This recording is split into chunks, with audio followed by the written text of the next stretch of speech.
Friday night, Virginia 46, Florida State 38, two overtimes. When Florida State facing its road test of the season, and TCU and Arizona State facing off in a Big 12 battle, Friday night looked like it was going to be really big, and it was even better than we thought. Arizona State and TCU went down to the wire. Houston and Oregon State was really, surprisingly, an awesome game, and the game between the Virginia Cavaliers and Florida State was more than I thought it would be. Thanks in part to an early fumble, Florida State's Gavin Sawchuk, acrobatic red zone interception from Jason Prevard of Virginia. Virginia led 14-0 early in the second quarter. Then Florida State scored on 3 straight drives. However, it looked like it was going to level out a little bit. But Virginia kept responding. Jamar Taylor tied the game. Chandler Morris scored his second rushing touchdown. He played very well. Hit Xavier Brown with 7:20 left. Florida State sent the game to overtime.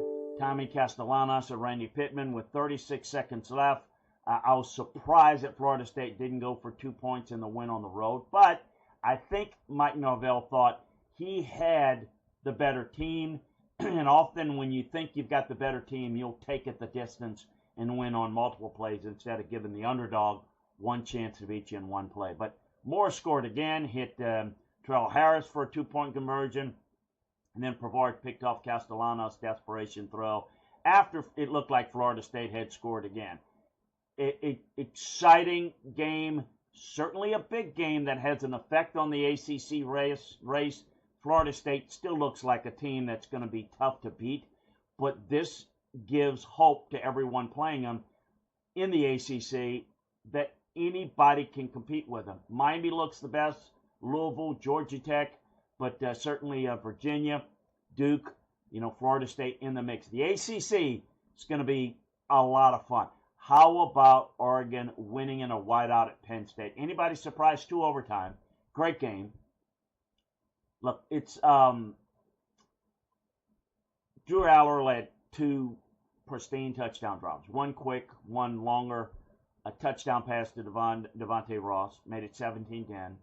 I thought the Ducks had played with a lot of poise, a lot of chemistry, and Penn State was right there with them. They need only 3 plays to score in overtime, did Penn State. And Oregon had to gut it out, converting on a 4th and 1, scored on a shovel pass to Jamari Johnson. Look, Penn State still looked like the steadier team heading into the second overtime. But 2 plays later, game was over. Dante Moore connected with Gary Bryant Jr. on that 25-yard score. Dylan Thieneman appeared out of nowhere to pick off Aller's sideline pass. That was that. Oregon is the real deal. They're, I think, explosive. They have that killer instinct. Penn State just doesn't. I know it's low-hanging fruit to say James Franklin can't win the big game. The bottom line is they don't win big games. They don't. They just don't. It's a whiteout, plenty of time to prepare. This is a game that I thought Penn State had a good chance to win. I picked Oregon because I trust Oregon more, and I trust Dan Lanning more in these situations. Really interesting. It's going to be a narrative that's going to follow James Franklin until he wins a big one. Look, Penn State is still likely to make the playoffs.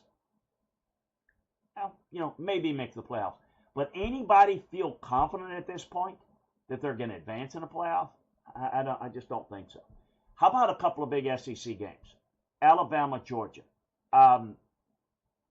Really impressed with Alabama's toughness.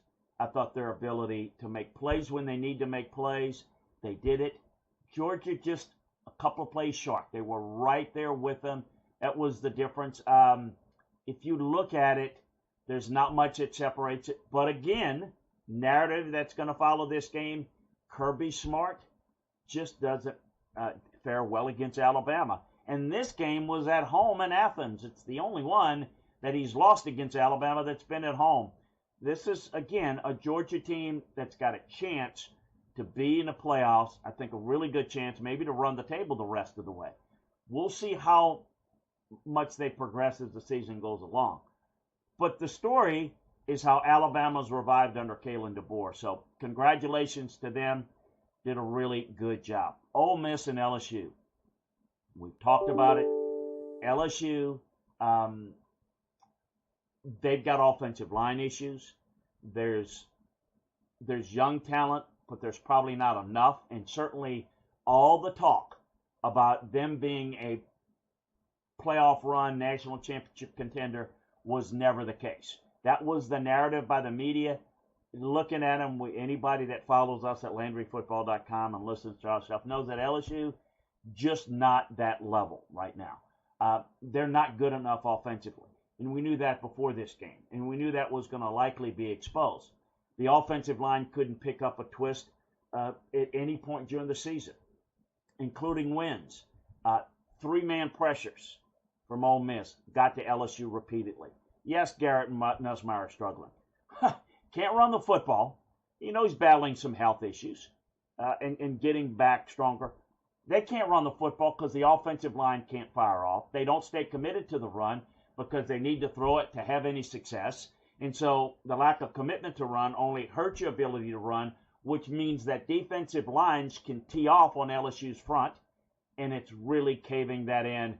Three-man pressures getting to them all day long. Ole Miss, look, I think the defense of LSU holding Ole Miss to 24 points is very good.